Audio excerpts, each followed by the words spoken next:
आज की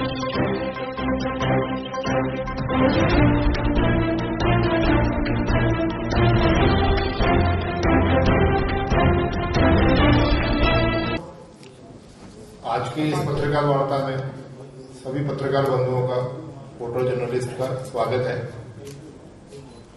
आज की पत्रकार वार्ता का विषय रखने के लिए भारतीय जनता पार्टी के प्रदेश मंत्री और खंडार के पूर्व विधायक आदरणीय जितेंद्र जी गोटवाल हम सबके बीच में उपलब्ध है। मैं आदरणीय जितेंद्र जी से आग्रह करूंगा कि आज की पत्रकार वार्ता का विषय आप सबके समक्ष रखें।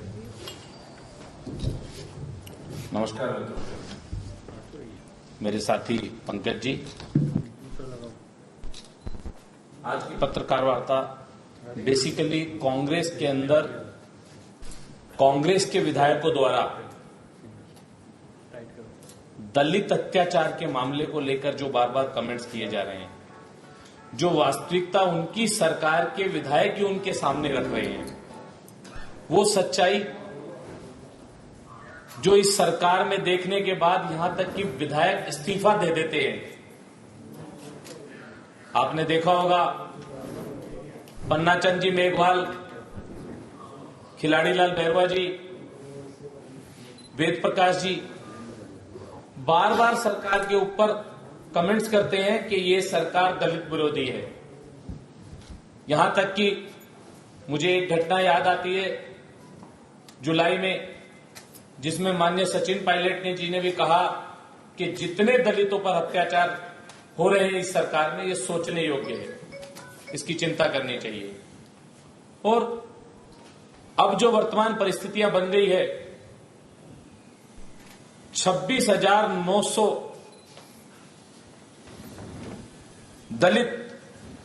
दलितों के खिलाफ जो मामले दर्ज हुए हैं, दलितों पे अत्याचार के जो मामले दर्ज हुए, उसके अंदर विशेष तौर पर लगभग 600-700 मामले ऐसे हैं जिसमें दलितों की माता बहनों के साथ बलात्कार हुआ, सामूहिक बलात्कार हुआ, और उसमें काफी मशक्कत के बाद एफआईआर दर्ज होती है। आपको ध्यान में आता होगा अलवर थाना गाजी का मामला हो, लालसोट में बगड़ी का मामला हो, टोंक के अंदर गुणसी का मामला हो, या फिर अभी पिछले दिनों ही अलवर की पुलिया के ऊपर हुए एक बलात्कार का मामला हो।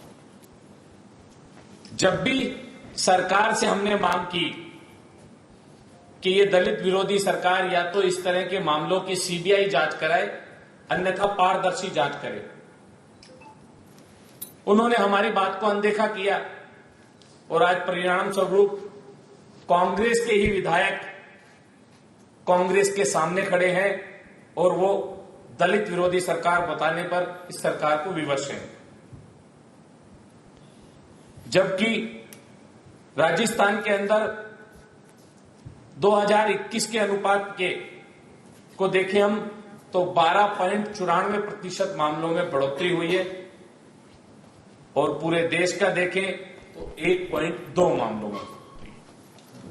आप देखेंगे राजस्थान के अंदर दलित बलात्कार और हत्या की मामलों के साथ साथ इस कार्यकाल के अंदर घोड़े से दूल्हे को उतारने वाली घटनाएं भी काफी संख्या में हुई है।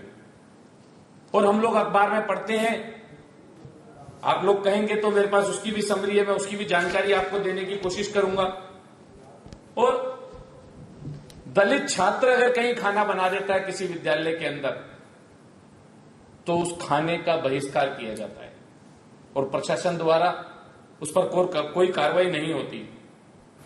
और दलित बेचारा थाने के अंदर जाने से डर रहा है। चूरू की घटना आपको ध्यान में होगी, एक महिला अपने देवर के विषय में पूछने के लिए जाती है और थाने में उसके साथ ही बलात्कार हो जाता है। और हद तो तब हो जाती है तब मंदिर के अंदर जाने से भी दूल्हे को रोका जाता है। मैं इस घटनाओं का आपको स्मरण इसलिए करा रहा हूं कि हमारे बोलने पर तो इस सरकार ने कोई अपनी ओर से वक्तव्य जारी नहीं किया, लेकिन आज उनके विधायक भी बोलने लगे तब भी उन्होंने कोई वक्तव्य जारी नहीं किया। इसका मतलब इस सरकार की इन सब मामलों में मौन स्वीकृति है और सरकार नहीं चाहती इस तरह के मामले कम हो। और विशेष तौर पर देखें तो हम कई राजस्थान के अंदर घटनाएं इस बार विचित्र तरह की हुई है। कुछ जाति विशेष के लोगों ने दलितों के साथ माओ लिंचिंग के रूप में अत्याचार किया, मारा उनको, और उनकी माओ लिंचिंग के अंदर एफआईआर भी दर्ज नहीं होती। आप अगर ऑल ओवर इंडिया की बात करें तो एनसीआरबी के आंकड़ों को देखें तो आप सब उससे भली भांति परिचित है कि 16,500 मामले राजस्थान के अंदर सर्वाधिक है पूरे बाकी स्टेटों की तुलना में। और लगातार हम लोग ये बात कह रहे हैं और सरकार के कानों पे जू तंग नहीं रह रही। यहां तक कि एससी के कई सारे नेता जो सरकार के विरोध में काम करते हैं, सरकार की गतिविधियों को उजागर करने का काम करते हैं, सरकार के अत्याचारों को उठाने का काम करते हैं, उनको किसी न किसी झूठे केस के अंदर जेल तक भेज दिया जाता है। आज मैं आप लोगों के माध्यम से इस सरकार तक अपनी आवाज पहुंचाना चाहता हूं कि अब तो जाग जाओ। अब तो आपके विधायक भी जगाने का प्रयास कर रहे हैं, भारतीय जनता पार्टी भी जगाने का प्रयास कर रही है, राजस्थान की जनता भी जगाने का प्रयास कर रही है। अब तो जागो और हमारे ऊपर अत्याचार करना बंद करो, हमारे ऊपर हो रहे अत्याचारों पर रोक लगाओ। सरकार का ये मानना है कि बीजेपी के नेता सरकार को बदनाम करने के लिए ऊपर तुले हुए। देखिए, सरकार के मानने से कुछ नहीं होता। मुख्यमंत्री जी कहते हैं 0 एफआईआर। मैं कई सारी घटनाएं आपको ऐसी सुना सकता हूं जिसके अंदर एफआईआर में विलंब होने के कारण व्यक्ति की मृत्यु हुई। एक नागौर की घटना है, मेरे सवाई माधोपुर की घटना है। और कहने से क्या होता है भैया, जिस सरकार के अंदर वर्तमान मंत्री शांति धारीवाल जैसा आदमी कह दे कि मर्दों का प्रदेश है, हमारी माता बहनों को इससे ज्यादा जलील किसने नहीं किया होगा। जिसके अंदर इस सरकार के वर्तमान मंत्री कह दे कि मर्दों का प्रदेश है, राजस्थान का खुद मुख्यमंत्री कह दे कि 56% एफआईआर तो इस तरह की झूठी होती है, ये हमारी माता बहनों के मुंह पर एक तमाचा है। आप डाटा की बात कर रहे हैं तो क्या आप बता सकते हैं कि जब वसुंधरा राजे की सरकार थी तो दलितों पे क्या रिकॉर्ड है, कितने % था? इसका मैंने पिछली बार भी आपको दिया था और उपलब्ध करा दूंगा मैं आपको। आप दलितों की बात कर रहे हैं, अत्याचार की बात कर रहे हैं। पिछले दिनों जालोर में घटना हुई थी जिसमें छात्र की मौत हो गई थी, टीचर के द्वारा चाटा मारा था। आरोप ये लगाया था कि बच्चे ने मटके से पानी पी लिया, दलित बच्चा था, इसलिए स्वर्ण समाज से आने वाले शिक्षक ने चाटा मारा और ये घटना हुई। क्या आपको लगता है कि वास्तविकता में यही हुआ था? क्योंकि आप दलित अत्याचारों की बात कर रहे थे, प्रदेश में खूब बढ़ रहे, तो क्या ये भी उसी तरह का अपराध? देखिए, अध्यापक के द्वारा पिटाई करने पर हत्या हुई, ये सही है। मृत्यु हुई उसकी, ये सही है। ये मटके वाला विषय जांच का है और जांच चल रही है। हमारी टीम भी वहां पर गई, हमारे केंद्रीय मंत्री अर्जुन राम मेघवाल जी भी वहां पर गए। पार्टी ने उसको गंभीरता से लिया है और उस विषय पर हमने सरकार को अपना पक्ष भी रखा है।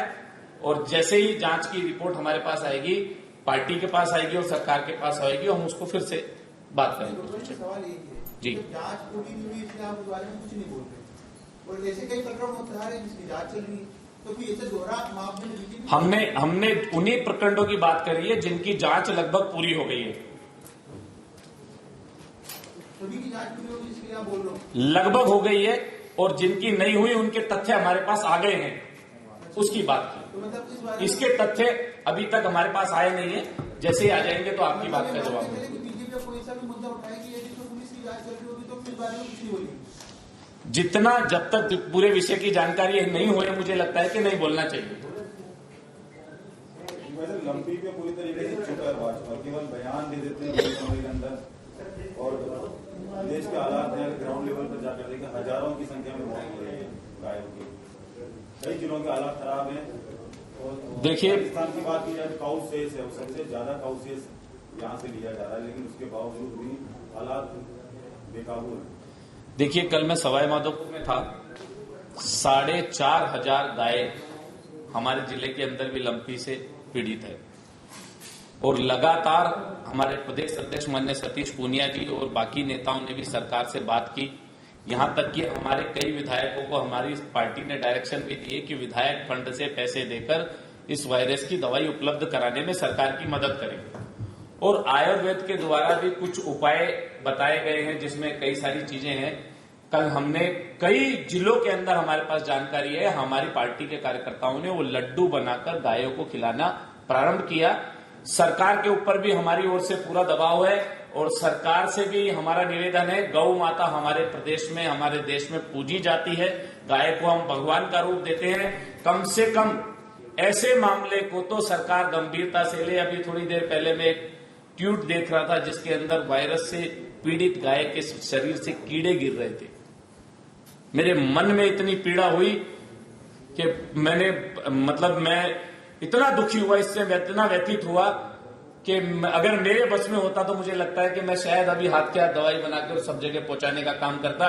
लेकिन गहलोत साहब सिर्फ और सिर्फ अखबार में वक्तव्य देने का काम करते हैं, इंप्लीमेंट कराने का काम नहीं करते। आप जो बता रहे हैं हालात उससे भी ज्यादा खराब है भाई साहब। हमने भी ग्राउंड लेवल पर जाकर देखा है और आपने कहा कि जो एमएलए को कहा गया है कि वो कुछ फंड दे, 5 लाख रुपए देखिए फ्री हो गए वो, लेकिन वहाँ गांव वाले खुद अपने स्तर पर उन गायों को दफना रहे हैं, खुद अपने खर्चे पर खाइयां खोद रहे हैं, उन गायों को दफना रहे हैं। हालात तो उससे भी ज्यादा खराब है भाई साहब, लड्डू बनाने से कुछ नहीं होगा। बिल्कुल आपकी बात सही है और मैंने भी कई जगह देखा है और हमने मांग भी की है कि बड़े रीति रिवाज के साथ ऐसी पहली बात तो घटना हो ना जिसमें गाय हमारी मरे, अगर मरती भी है तो उसको पूर्ण रूप से दफनाया जाए ताकि उसके कारण से और गायों में ये बीमारियां ना फैले।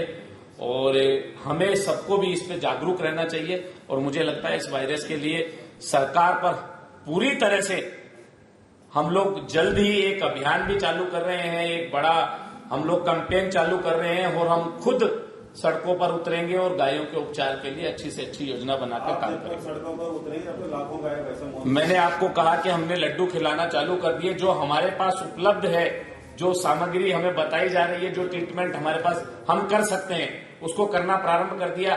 इंजेक्शन भी हम लोग लगवाना चालू कर रहे हैं और जल्द ही हमारा एक हेल्पलाइन नंबर भी चालू हो रहा है। उस हेल्पलाइन नंबर में गायों के उपचार के लिए और भी सुविधा उपलब्ध कराने का हम लोग काम करेंगे। आपको नहीं लगता कि हेल्पलाइन नंबर जारी करने में आप लोग बहुत ज्यादा लेट हो गए?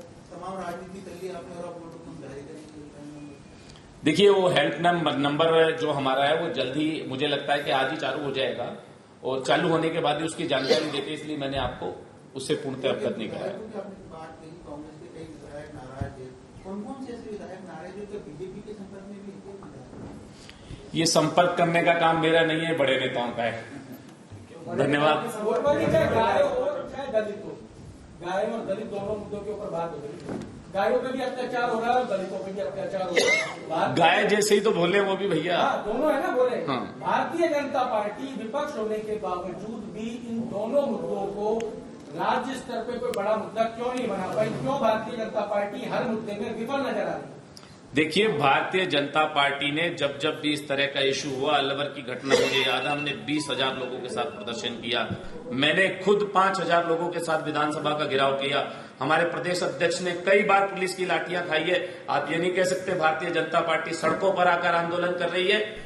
सत्ता में रहने वाले लोगों का नजरिया अलग होगा देखने का, लेकिन हम जब भी आवश्यकता पड़ती है जनता की आवाज को लेकर सड़कों पर आते हैं और जनता की आवाज उठाते हैं।